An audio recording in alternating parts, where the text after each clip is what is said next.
네, 최근 충남 홍성에 있는 한 중학교에서 학생이 수업 시간에 교단에 누워서 버젓이 휴대전화를 사용하는 영상이 유포가 돼서 논란이 됐습니다. 교육당국은 해당 중학교를 대상으로 경위를 파악하고 있고요. 교사 촬영 여부에 대해선 경찰에 수사까지 의뢰했습니다. 다만 해당 교사는 학생 피해를 고려해서 교권보호위원회 개최를 원치 않는 것으로 알려지고 있는데요. 교사 출신 정혜민 변호사 화상으로 연결해서 이 사안을 어떻게 보고 있는지 들어보겠습니다. 변호사님 나와 계시죠?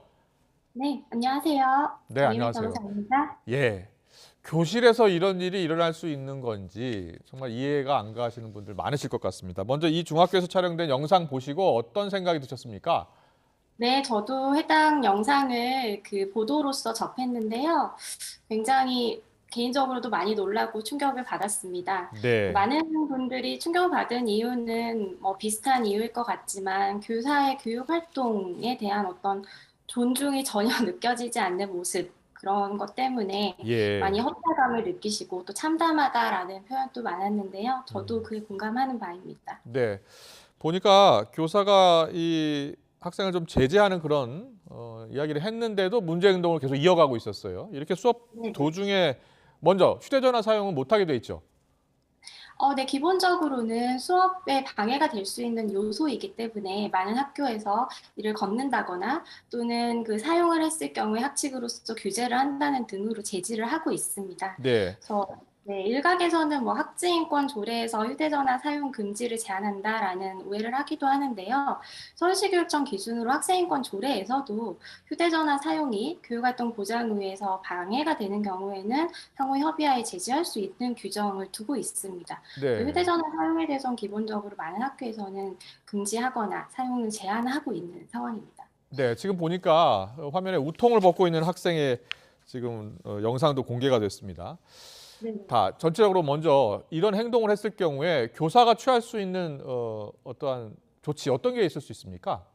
네, 일단 촬영 여부에 대해서는 저희가 아직 정확하게 확인이 되지는 않았습니다만은 선생님의 신체를 촬영한 것이 확인된다라고 하면은 이는 교원지법상 교권 침해에 해당이 되고 또 성폭력 범죄 처벌 등에 관한 특례법상 어떤 카메라 등을 이용한 촬영죄에도 해당이 됩니다. 네. 그래서 이에 대한 조치가 법적으로 교육적으로 둘 다 가능할 것이고요. 네. 네.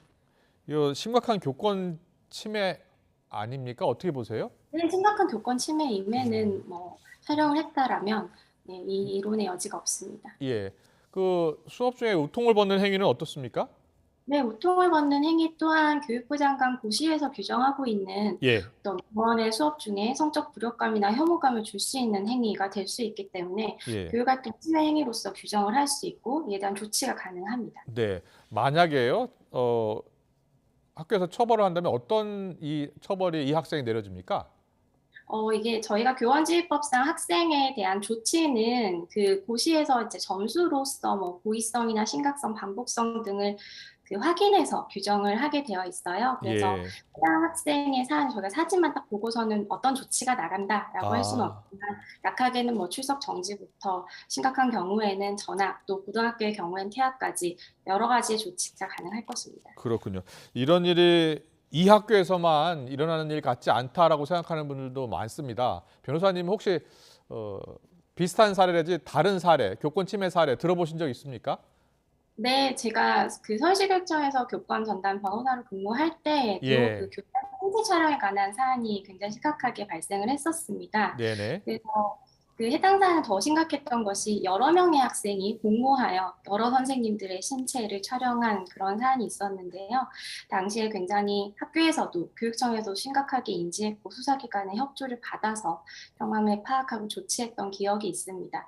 그래서 이후에도 이렇게 카메라를 이용한 촬영에 관한 사안들이 많이 발생함에 따라서 이는 굉장히 심각한 침해 사안이고 형사처벌로 이루어질 수 있다라는 점을 학교에도 학생들에게도 많이 교육을 하고 있는 상황입니다. 그렇군요. 자, 그런데요. 이런 부적절한 행위가 계속 반복되고 있는 이유, 근본적인 이유는 어디에 있다고 보세요? 네, 뭐 여러 부분을 고민할 수가 있겠지만요. 예. 아무래도 학교에서 학생들을 지도함에 있어서 조금 더 좀 단호한 어떤 조치들이 좀 누적되어서 이런 아. 행동을 했을 경우에 이런 불이익이 있을 수 있다라는 점에 대한 인식이 좀 부족한 것 같습니다. 예. 조금 더 강력한 조치가 필요하다는 말씀으로 들리는데요. 맞습니까?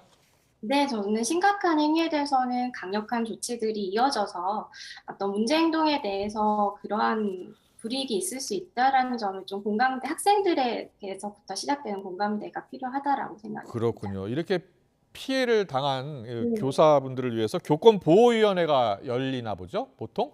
네네. 교권보호위라는 제도가 시행되고 있고요. 예. 교원집행법이라는 법이 사실은 2016년도에 교육활동 침해에 관한 내용을 규정하면서 시작이 된 지가 얼마 되지 않았습니다. 네. 그래서 사실은 이런 사안에 대해서 문제 상황을 인식한 것 자체도 몇 년 되지 않았다라고 보여집니다. 그렇군요. 그래서 자, 이제 이 교권침해 방지를 위해서 우리가 여러 가지 대책을 마련해야 될 것 같습니다. 가장 필요한 대책은 뭐라고 생각하세요?